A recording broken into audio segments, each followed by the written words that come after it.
Hey there, it's Rachel Mullins, the host of Hashtag No Filter Fridays on Public House Media.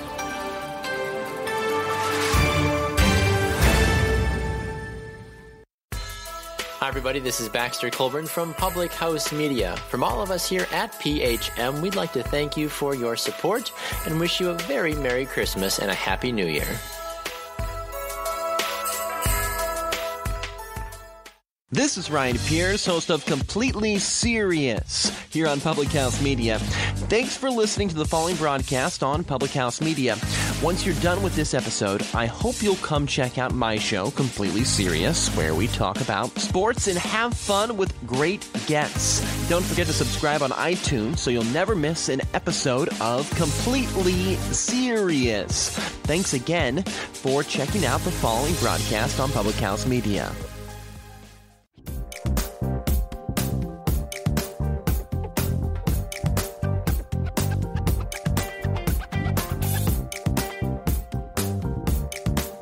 Welcome to Fantasy Wizards here on Public House Media. You're not confused. We have not gone back in time. It is Thursday, but I am joined by Robert Gardner. I'm Scott Wisniewski. Robert's filling in for Kevin Wells. And again, Robert, it's good to get a chance to talk to you for the second time this week. And we hopefully can help teams who are playing in a Week 17 championship bring home the gold.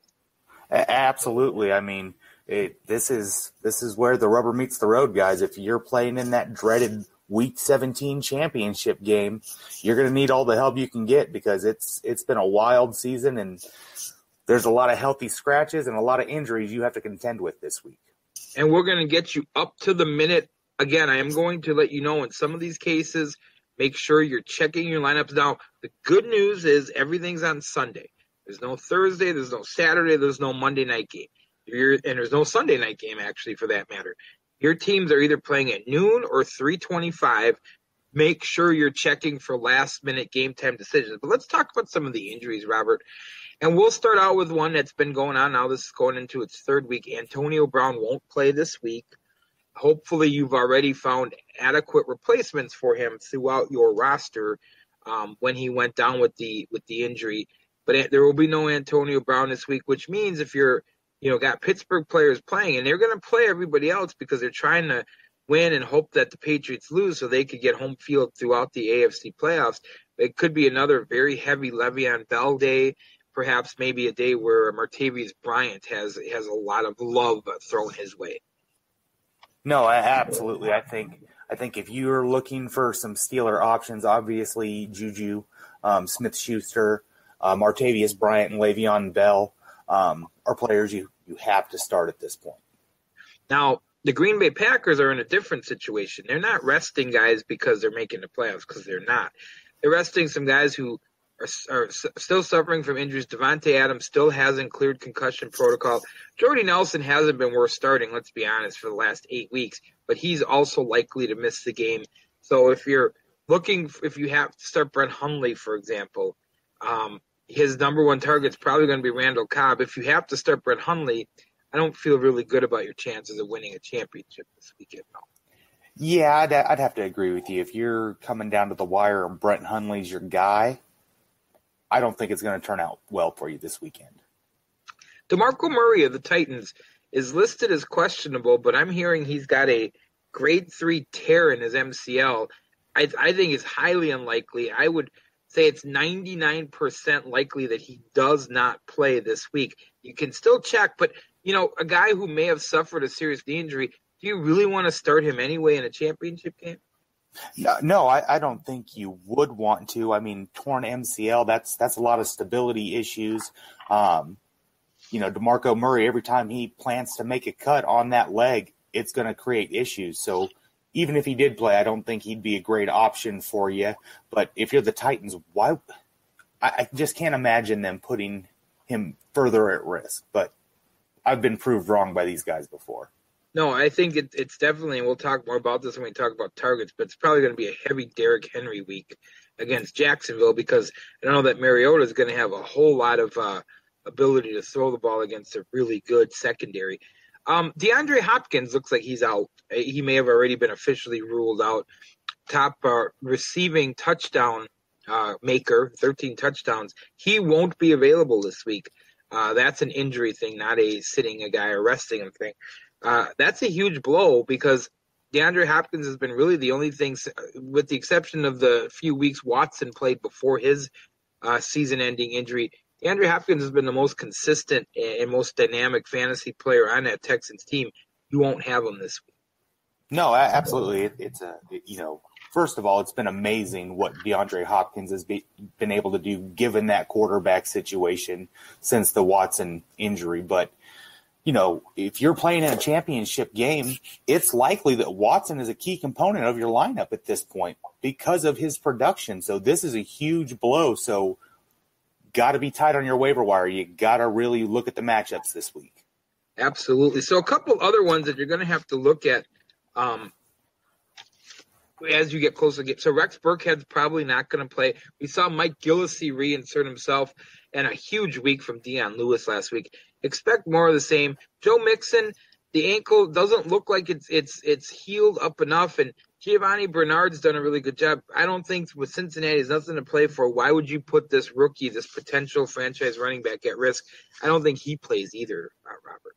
Yeah, I agree with you. I think it just doesn't make sense. And even if Mixon were to be in that starting lineup again, like we talked about earlier with DeMarco Murray with that ankle injury and how that's going to impact his cutting and his ability to get to the corner, he's just not a good option right now, injury-wise. Absolutely. And in the final two injuries to keep an eye on, the dumpster fire that is the New York Giants season.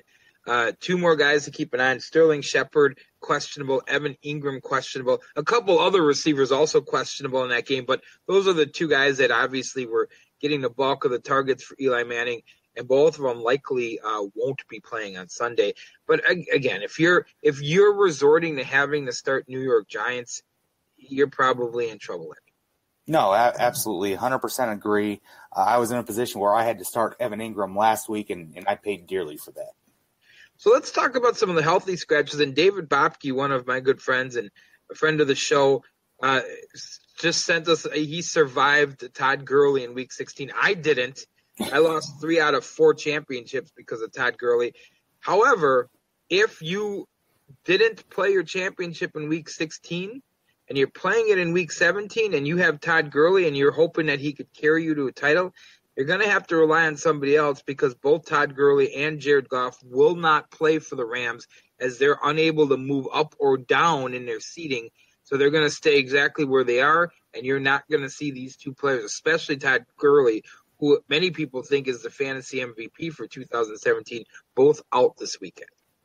No, absolutely. And, having just gotten beaten by Todd Gurley this past weekend, this to me is just sweet karma for all those Gurley owners who got this huge push down the stretch. Now they get the sweet justice of that horrible Week 17 game. And you know what? I hate Week 17 championships, but for once I actually wish I was playing in one because then I wouldn't have to have dealt with what I dealt with last week. So you're going to see a couple teams. A lot of teams are still vying for position. Most of the playoff teams are. But the two that aren't, obviously the Rams, who we just covered. The other one, the Kansas City Chiefs. Alex Smith not going to play. Tyreek Hill unlikely to play. Kareem Hunt unlikely to play, as is Travis Kelce. So basically any Chief top player, especially anybody who had any fantasy value, not going to play. Maybe Albert Wilson's a guy to look at. Perhaps Harris, the tight end, might be someone to look at. But whatever it is, it's not going to be those 4 guys. And Kareem Hunt had rebounded the last couple of weeks after his little bit of a slump. Travis Kelce, one of the best in the business at tight end. And Tyreek Hill's that deep ball threat, all out this Sunday. No, absolutely. I think another player, too, to look at on that Chiefs roster is Demarcus Robinson as well. Speed threat, especially with Patrick Mahomes getting the start. He can throw the deep ball. So, look for maybe some magic there if you're looking for something. You need a splash play. So the only other team that's in a position likely to rest people, but they're saying they're not going to, are the Jacksonville Jaguars. Even if they don't rest people, because they're really thin at wide receiver anyway with the injuries they've had, I still don't think I could trust Leonard Fournette. He's a guy that since the injury at midseason has really never regained that form that he had the first 7 weeks of the year. That on top of the fact that he's had a huge disappearing act in the second half of the last 3 games. And with him being a little bit banged up and with really Jacksonville not able to move up or down in the standings, I don't know that Fournette will play. And if he does, I don't think he's going to play very much. Yeah, I would have to agree with you on that. Fournette, I mean, at this point, if you're the Jaguars, you know you're going to have to lean on this guy starting next week in the playoffs when the games really, really matter. So I think it would be wise of them to sit him. But, Tom Coughlin's old school kind of guy, Doug Marrone kind of cut from the same cloth. So I wouldn't be surprised to see him get some early work, but he's not going to get the same type of workload that would make him worthwhile having in your starting lineup this week. Absolutely. By the way, an interesting quandary for Jacksonville. So their biggest loss of the year, their ugliest loss of the year was at home against Tennessee back in week 3. So if they beat Tennessee's out of the playoffs, they will then play the Chargers. If they lose to the Titans for the second time this season, they will play in the first round of the playoffs the same Tennessee Titans that would have beaten them twice. So it's real interesting as you start to think of, if you're a Jacksonville fan, what's the best scenario? Whatever it ends up being, I think you're going to see a lot of Blake Bortles. You're going to see a lot of Westbrook. You're going to see a few other guys that we're going to talk about at potential targets, but I don't think you're going to see as much Leonard Fournette. So let's talk about some of the targets. And if you're looking for matchup plays, maybe you had Jared Goff, and he's not going to play this week. There's a few out there. And we'll start with the one who's least likely to be on your waiver wire, a guy who's in just 4 weeks is starting to look like a franchise quarterback, Jimmy Garoppolo. Jimmy Garoppolo seems like he's matchup proof. I liked everything he had done leading up to the Jacksonville game and thought there's no way you can play him against this tough Jacksonville team. He proved us wrong. He had a great week. If Garoppolo's out there, clearly you're picking him up. And if you picked him up and hadn't been starting him yet, you need to get him in your starting lineup. Oh, absolutely. I think at this point, Jimmy Garoppolo is a play him at all cost player. He's in your starting lineup regardless of matchup, regardless of what maybe even conventional wisdom would tell you at this point. You start this kid. Absolutely. Now, here's one that's going to surprise you coming from me, because you know how I feel about Joe Flacco. I think that for where he is in his career and with his salary, that he's the biggest disappointment at quarterback in the NFL right now. However, 3 weeks in a row, he's thrown multiple touchdowns in a game. I think that that's going to continue. I think he can, again, have multiple touchdowns. They haven't locked up their playoff spot yet. They need to win to ensure it. They could still get in with a loss, but they'll need some help. Joe Flacco's actually a guy, if you're looking for somebody to play because your quarterback's sitting or banged up or whatever, he makes a good matchup play this week. I would have to agree with you. Looking at kind of his recent statistics, something really popped out at me was only 2 interceptions the last 6 weeks. So if Joe Flacco's not throwing picks, he gets that confidence going. He's more productive. I love the matchup against that Cincy defense.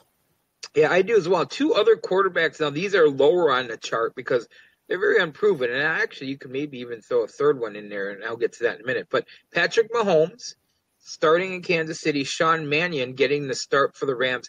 Any one of those guys you like better than the other, or would you avoid them both at all costs? Ideally you'd avoid them both, but if I'm being honest, even though it's a really bad matchup against that Denver defense, I like Mahomes because when I look at Mannion, I also take into consideration Gurley's out of that game, so he's not going to have that run support, and also 2 of their starting offensive linemen are going to be healthy scratches this week as well, so I don't really trust any of the Rams players heading into this week. Well, and I think that that's a great point, and we've kind of preached that here from day one, is people always pay attention to the skill players that are out. But if you're missing offensive tackles, that changes the game, both in a regular NFL setting and in a fantasy setting. And I think that's very important. Mannion may not make it through that whole game. The last guy I want to talk about was Hackenberger, Christian Hackenberger from the Jets. Now, he's not starting, but there's a chance he could get in a game. I mean, let's face it, Petty's petty. I mean, he's only playing because McCown's out for the year. Might you see the youngster get some playing time? I mean, you have to, right? You spent a pretty high draft pick on this kid, and we haven't seen him in one game yet. And the Jets quarterback situation hasn't exactly been idyllic. Yeah, absolutely. I mean, even though McCown had a surprise season, certainly not something anybody thought they were going to see, right? I mean, yeah, it was really kind of a surprise. Let's talk about some running backs that might be there for the pick. Now, Derrick Henry probably is on a roster already. However, if he's been buried on your bench, I think you have to play him this week. Like I said, DeMarco Murray's not going to play. Maybe you're going to be rewarded for the support you had for Derrick Henry through all this up and down season as, maybe he's the guy. Yeah, absolutely. I think Derrick Henry this week, I like the matchup. I like the fact that with Murray's questionable status, we're going to see increased usage. I mean, this guy's a winning lottery ticket for you this week, championship-wise. A couple other running backs. So Malcolm Brown gets the start for the Rams. Is he a guy that you would insert in? Again, the offensive line problems being what they are. Is he a guy that you would look at? No, because of the offensive line things. I think when you take out your center and your left tackle, that's greatly going to impact the rushing game this week. A couple other guys to take a look at. Akeem Hunt for the Chiefs. I kind of like him, as do I like T.J. Yeldon. I like Hunt and I like Yeldon. Hunt also brings you the potential on special teams to maybe get you a big splashy return touchdown as well. But I really don't like the matchup against the Denver defense, but I do like Yeldon's matchup against Tennessee. We've seen that Tennessee run defense get cut up here recently. Yeah, absolutely. It hasn't been great at all. Wide receivers to look at real quick as we finish up here. Keelan Cole, another guy from Jacksonville. I kind of like him. Josh Reynolds from the Rams, and Michael Clark for the Green Bay Packers. He got a lot of targets last week. He's going to get a lot of targets this week as well. No, absolutely. I think especially in a PPR league, I love that matchup because with the injuries, with Jordy Nelson sitting, Devontae Adams out, he's going to continue to get a lot of targets. But of these younger kind of unheralded receivers, I really like Cole because over his last 4 games, 442 receiving yards and 3 touchdowns. A couple of tight ends to take a look at. Vance McDonald got a lot of targets for the Steelers. He could get a lot this week. And here's a guy, now that Hunter Henry's been put on the IR, a guy who's certainly no stranger to fantasy success, the veteran Antonio Gates becomes valuable once again. Absolutely, and I actually like the matchup this week. The Chargers have a lot to play for. Gates has had touchdowns in back-to-back games. This is a time where I'd feel comfortable with Gates in my lineup. Well, hopefully this helps. Hopefully you're going to go into Week 17 and you're going to bring home some awards. Speaking of awards, Robert, Public House Media Fantasy Wizards, we end our fantasy season and our fantasy football part of our season next week, and we're going to have our year-end award show. I'm looking forward to it.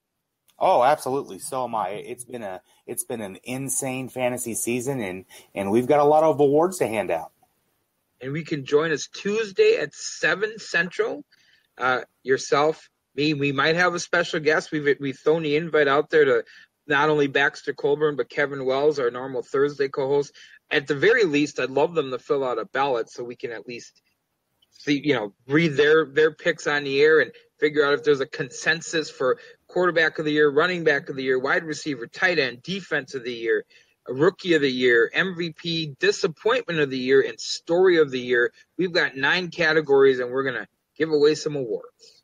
Absolutely. I'm excited, and it's been an interesting year, to say the least, in the NFL, and this fantasy season has delivered again for me. I love this. Well, and I want to tell you what, it's been an interesting season, and it's been an absolute treat to be able to do this with you every Tuesday. And today, this week, we got a double dose. Absolutely. It's been fun, and I look forward to not only doing this again when football season starts, but some baseball we're going to do on the network. But it's just, I can't wait for next season. I'm already planning next year's fantasy football season, and this one hasn't even ended officially yet. So, I'm right there with you. The wheels are already turning. Can't wait for the draft. Can't wait for kickoff next year. Well, Robert, I appreciate it, and I hope everybody out there enjoyed our insight, our banter. I hope we helped more than we hurt. And I hope you continue to stick with all of the great programming on Public House Media, as well as follow the escapades of the Fantasy Wizards through the NFL offseason, into basketball, into baseball, and, of course, once August rolls around again, we're right back talking fantasy football. I can't wait.